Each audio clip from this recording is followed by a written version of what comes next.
he was, and I quote, he has an impossible job. That's what the chairman said, impossible job.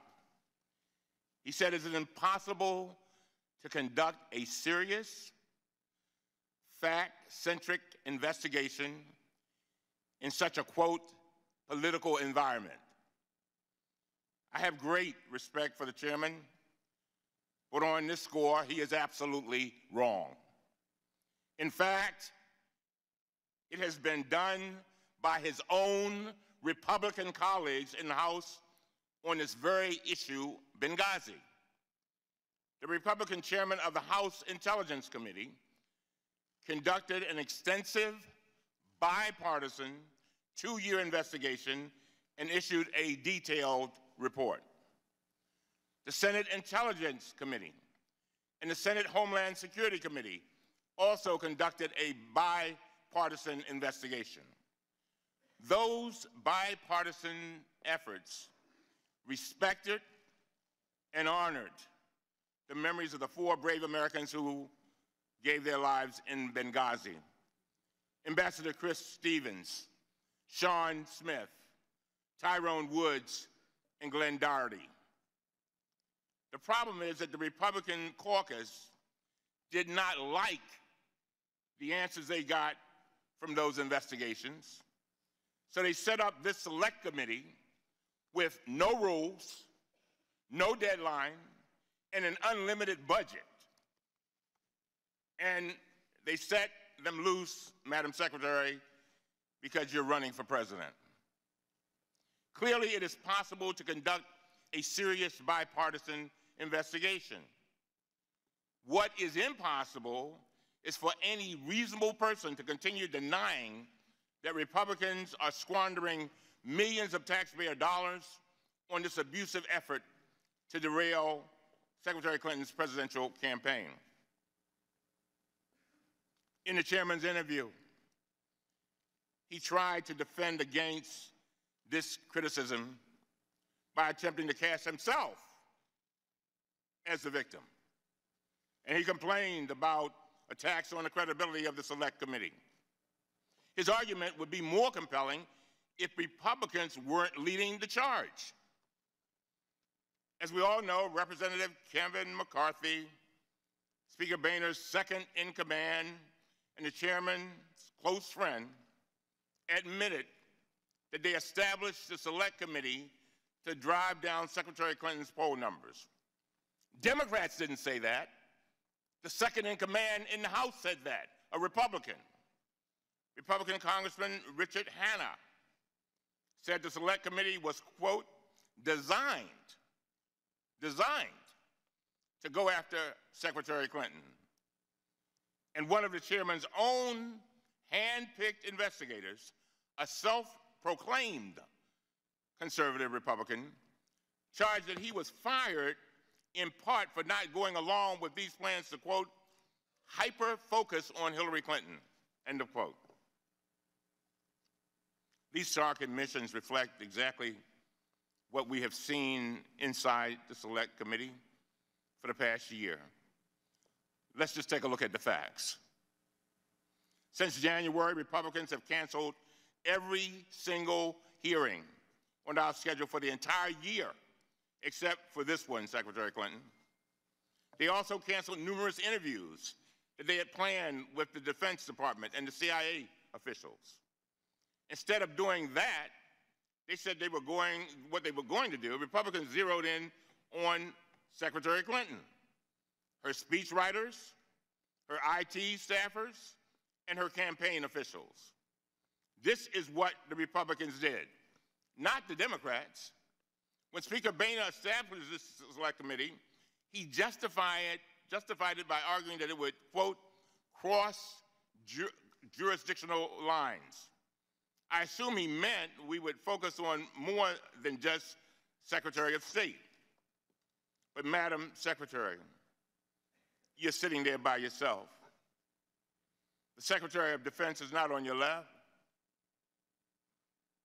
The Director of the CIA is not on your right. That's because Republicans abandoned their own plans to question those top officials. So instead of being cross-jurisdictional, Republicans just cross them off the list. Last weekend, the chairman told the Republican colleagues to shut up and stop talking about the Select Committee. What I want to know is this, and this is a key question. Why tell the Republicans to shut up when they are telling the truth, but not when they are attacking Secretary Clinton with reckless accusations that are demonstrably false? Why not tell them to shut up then? Carly Fiorina has said that Secretary Clinton has blood on her hands. Mike Huckabee accused her of ignoring the warning calls from dying Americans in Benghazi. Senator Rand Paul said Benghazi was a 3 a.m. phone call that she never picked up. And Senator Lindsey Graham tweeted, "Where the hell were you on the night of the Benghazi attack?" Everyone on this panel knows these accusations are baseless, from our own investigation and all those before it. Yet, Republican members of this Select Committee remain silent. On Monday, the Democrats issued a report showing that none of the 54 witnesses the committee interviewed substantiated these wild Republican claims. Secretary Clinton did not order the military to stand down, and she neither approved nor denied requests for additional security. I ask that our report be included in the official record for today's hearing, Mr. Chairman. Without objection. What is so telling is that we issued virtually the same report a year ago. Same report. When we first joined the Select Committee, I asked my staff to put together a complete report and database setting forth the questions that had been asked about the attacks and all of the answers that were provided in the 8 previous investigations. I ask that this report also be included in the record, Mr. Chairman. Without objection. The problem is that rather than accepting these facts, Republicans continue to spin new conspiracy theories that are just as outlandish and inaccurate.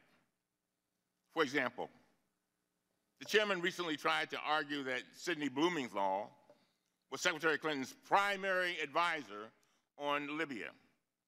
And this past Sunday, Representative Pompeo claimed on national television that Secretary Clinton relied on Sidney Blumenthal for most of her intelligence on Libya.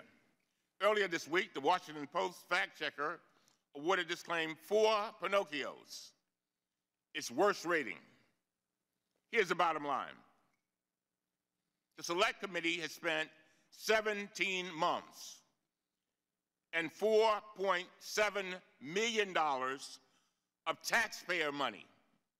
We've held 4 hearings and conducted 54 interviews and depositions. Yes, we have received some new emails from Secretary Clinton, Ambassador Stevens, and others. And yes, we have conducted some new interviews. But these documents and interviews do not show any nefarious activity.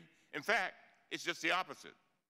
The new information we have obtained confirms and corroborates the core facts we already knew from 8 previous investigations. They provide more detail, but they do not change the basic conclusions. It is time now for the Republicans to end this taxpayer-funded fishing expedition. We need to come together and shift from politics to policy. That's what the American people want, shifting from politics to policy. We need to finally make good on our promises to the families. And the families only asked us to do 3 things. 1, do not make this a political football. 2, find the facts. 3, do everything in your power to make sure that this does not happen again. And so we need to start focusing on what